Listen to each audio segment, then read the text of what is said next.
vers la fin de la mondialisation. Parmi les conséquences imprévues de la guerre d'Ukraine est la fin de la mondialisation. Même si elle n'est pas déclarée morte, de façon officielle, elle ne pourrait plus s'imposer comme système d'échange international crédible. La raison majeure en est les sanctions sévères contre la Russie. En effet, toutes les autres puissances économiques, Chine, Inde, Brésil, ne feront confiance, ni à l'Europe, ni aux États-Unis d'Amérique. Ils craindront d'être exclus du système bancaire, ou de faire l'objet de sanctions qui les appauvriraient.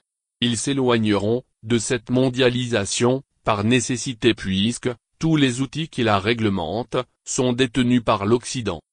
Un autre point est que la dépendance énergétique et agroalimentaire de la Russie fera que tous les pays européens rechercheront une alternative crédible.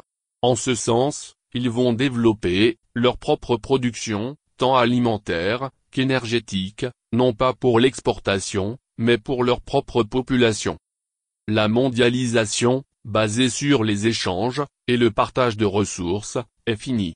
Ce sera le retour à l'isolement et au protectionnisme. Ce qui est préoccupant, ce n'est pas tant que la mondialisation prenne fin, ce qui est préoccupant, c'est que pendant des décennies, on nous a convaincus que c'était là le salut de l'humanité.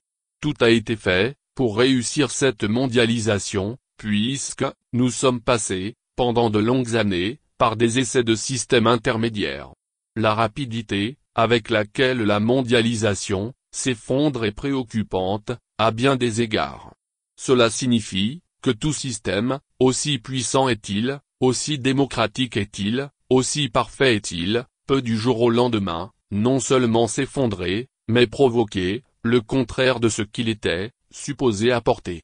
La mort de la globalisation aura pour signification le retour au passé, c'est-à-dire que les pays vont se refermer sur eux-mêmes. Malheureusement, cela concernera, en premier lieu, les pays démocratiques, libéraux. C'est une évolution de l'histoire à laquelle n'a jamais pensé Francis Fukuyama, ni Samuel Huntington.